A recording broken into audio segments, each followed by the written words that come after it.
à ce journal, Madame, Monsieur, voici les titres à la une.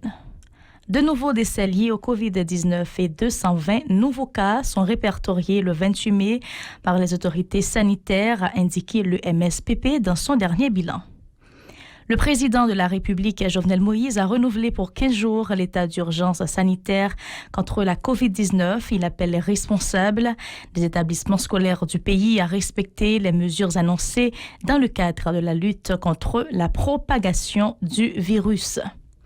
Le président tend encore une fois la main à ses opposants qu'il invite à oublier leurs différends pour trouver des pistes de solution à la crise. Toutefois, il reste attaché au projet de référendum. Le chef de l'État préconise aussi la vigilance à l'occasion de la saison cyclonique dont les risques seront énormes pour le pays, a-t-il prévenu.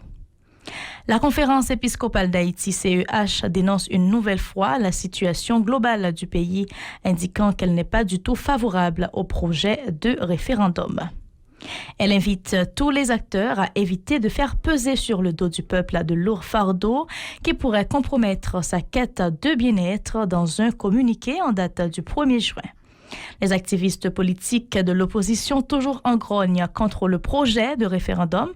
L'association Colvert appelle les autorités à prendre toutes les dispositions pour protéger la population à l'occasion de la saison cyclonique et puis à l'étranger. 100 ans après le massacre de Tulsa en Caroline du Nord, aux États-Unis, les descendants des victimes réclament réparation à Joe Biden. Restez branchés pour les détails.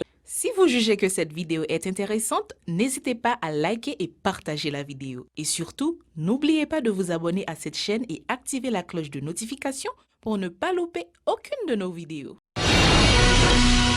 Merci de rester fidèle. Voici le développement du journal. 2 nouveaux décès liés au COVID-19 et 220 nouveaux cas sont répertoriés le 28 mai par les autorités sanitaires, a indiqué le MSPP dans son dernier bilan. Le nouveau bilan s'établit à 321 morts, 14 931 cas confirmés, 2292 hospitalisations et 12 552 cas traités, selon un communiqué portant la signature de Marie-Greta Roy-Clément, ministre de la Santé publique et de la population. Le président de la République, Jovenel Moïse, appelle les responsables des établissements scolaires du pays à respecter les mesures annoncées dans le cadre de la lutte contre la propagation de la COVID-19. Les enfants sont asymptomatiques, souligne le chef de l'État qui invite au respect des gestes barrières pour éviter des victimes de la COVID-19, non seulement en milieu scolaire, mais aussi dans le secteur du transport public et dans les marchés publics. Pour M. Moïse, cette période est celle de la solidarité, indiquant que personne n'est à l'abri du virus. Plus loin, le chef de l'État s'est particulièrement adressé au personnel qui n'a jamais ménagé ses efforts de la lutte contre le coronavirus.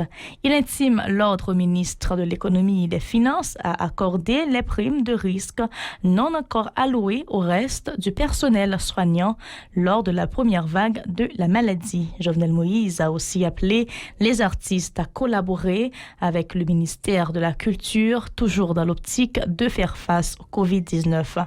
Le président de la République encourage les citoyens à continuer à prendre leur tisane traditionnelle, affirmant que la nature pourra toujours gratifier Haïti de ses bienfaits. On l'écoute.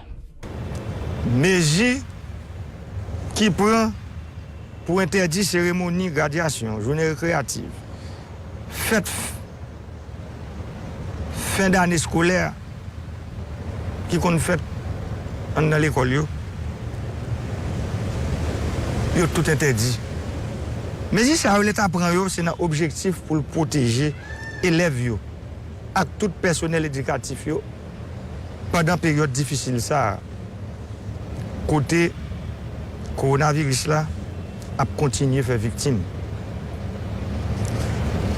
N'a pas de responsable l'école yo pour yo veiller sur ti moun yo. Ti moun yo doit respecter gestes barrières yo.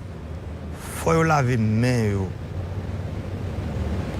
Exiger yo pour yo toujours mettre masque yo, ça important. Le président Jovenel Moïse a une fois de plus tendu la main à l'opposition, déclarant que le dialogue interhaïtien est nécessaire en vue de trouver des pistes de solution aux problèmes du pays. Monsieur Moïse exhorte ses opposants à mettre de côté leurs différends en vue de permettre au pays de retrouver la voie de la stabilité. Il a en outre réitéré sa détermination à réaliser le projet de référendum constitutionnel, déclarant que c'est le seul moyen de répondre aux desiderata de la population. Selon Jovenel Moïse, si le projet n'est pas approuvé, il faudra près de 125 millions de dollars américains pour réaliser les prochaines compétitions électorales. Et dans l'espace de 5 ans, Haïti connaît 3 cycles électoraux pour un montant de 375 millions de dollars américains, a-t-il comptabilisé. Pour le locataire du Palais national, ces fonds pourraient servir à réaliser des projets de développement, notamment des infrastructures agricoles telles le barrage de Marion, dit-il. Jovenel Moïse. Et je profite de l'occasion pour me dire vraiment quoi action qui est dans l'opposition, pas jamais oublier. Je toujours dit nous ça. Chita, pour nous parler ensemble, pour nous jouer une bonne genre manière, pour nous capables de mettre le pays sur route changement et développement tout bon vrai. Parce que étrangers pas venir faire pour nous. C'est nous-mêmes ensemble qui pour mettre tête nous ensemble. On travaille pour nous coller les épaules, pour nous porter coller yon à l'autre. Que ou t'es différent avec hier, mais aujourd'hui on est Haïti besoin. Haïti besoin monde qui n'a équipe pas tout. Même j'ai Haïti besoin, le peuple a besoin. Mais pour nous tout faire yon, pour nous capables de mettre le pays sur route changement et développement tout bon. Le président Jovenel Moïse a par ailleurs appelé la population à la prudence dans le cadre de la saison cyclonique.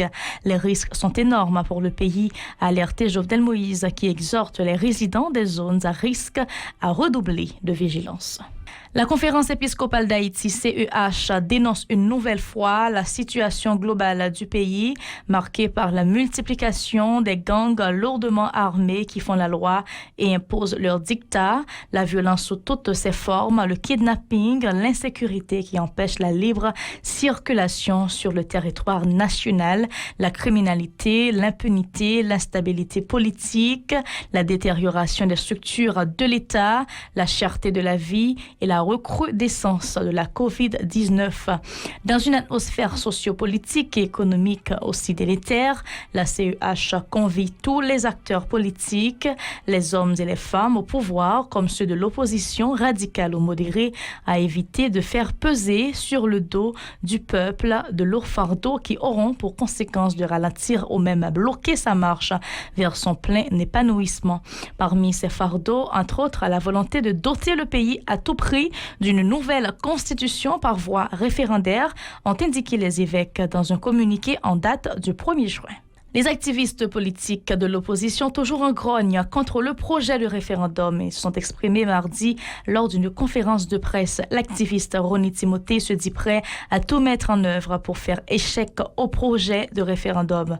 Selon lui, cette démarche est désapprouvée par la majorité de la population. Pour lui, l'administration Moïse Joseph ne devrait pas attendre plus longtemps pour revoir sa copie. Ronnie Timothée. Et par contre, on est dans les avec 2-3 manchettes, côté a dit, il y a coupé tête référendum, et puis pouvoir gagner dans Sicile.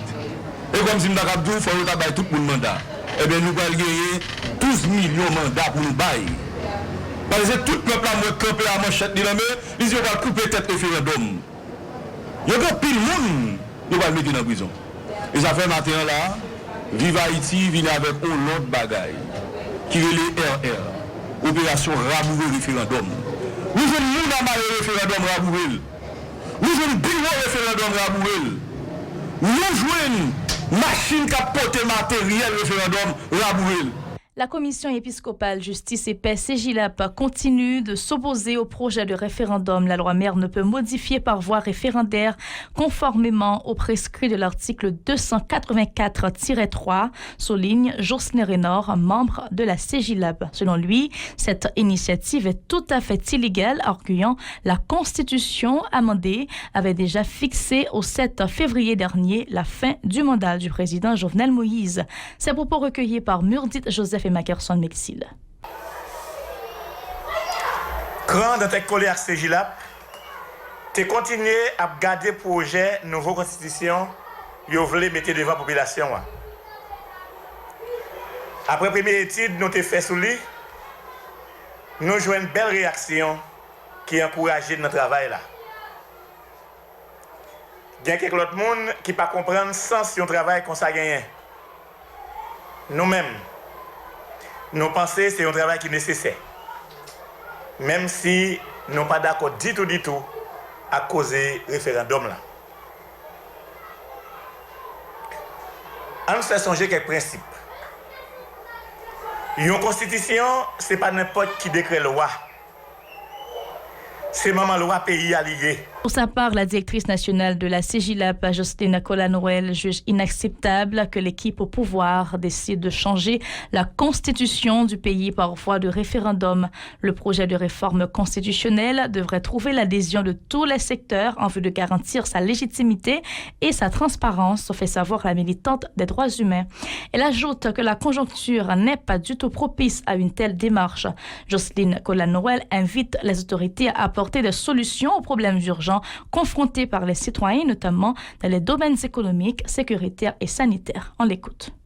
En pile monde conteste ou bien décrit. Et puis, il y a l'autre question pressée.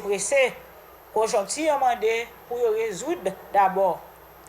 Quand accès EGILAP regrette manque bon sens avec bon l'esprit citoyen qui pour permettre de tirer conclusion et puis chercher chemin qui fait pays. Ça veut dire citoyens et citoyennes suspendent souffrir pour envie pouvoir politicien. Changement constitution vous voulez faire là, c'est illégal. Il pas de fait. Il pas de fait. Donc c'est ça nous dit. Jean la fête là, nous pas d'accord. Parce que la retiré trip pour mettre pays. L'Association des citoyens protecteurs de l'environnement Colvert Haïti invite tous les citoyens, notamment les résidents des zones à risque, à la prudence dans le cadre de la saison cyclonique. Cette structure souligne que le pays a le plus haut indice de vulnérabilité face aux cyclones en raison de la dégradation accélérée de l'environnement et sa situation géographique au milieu du bassin de la Caraïbe. Pour Colvert, cette période cyclonique représente donc un défi pour le pays dans son ensemble, dans un contexte particulier de pandémie où aucun plan n'a été dévoilé sur la gestion des déchets liés à la COVID-19. Plus loin, l'association a indiqué que plus de 96% de la population se trouve constamment exposée aux aléas météorologiques. Elle invite les autorités et les élites à faire preuve de responsabilité en élaborant un plan de gestion de risques et de désastres qui prend en compte la réalité haïtienne dans toute sa dimension, selon un communiqué portant les signatures de Lionel Edouard et Noclès Debreus, respectivement président et secrétaire général de Colvert Haïti. Dans l'actualité internationale, à présent, 100 ans après le massacre de Tulsa en Caroline du Nord aux États-Unis, les descendants des victimes réclament réparation à Joe Biden. Des descendants étaient des tout petits enfants et à 100 ans, ils ont survécu à l'un des pires massacres de l'histoire raciale des États-Unis. Le quartier noir et prospère de Tulsa en Caroline du Nord, pillé et brûlé par des Blancs en 1921. Les descendants des victimes demanderont des réparations financières à Joe Biden. Le président devait assister aux commémorations ce mardi. Le 31 mai 1921, des hommes noirs venus défendre un jeune afro-américain accusé d'avoir agressé une femme blanche se retrouvent face à des centaines de manifestants blancs. Le lendemain, des Blancs dévastent leur quartier surnommé Black Wall Street, exemple de réussite économique. Jusqu'à 300 afro-américains ont perdu la vie et près de 10 000 se sont retrouvés sans abri. La police, qui n'avait pas essayé d'arrêter la tuerie, avait même armé certains émeutiers selon le rapport d'une commission d'enquête. C'est ici que prend fin ce journal. Merci de l'avoir suivi. Restez branchés à la télévision Pacifique.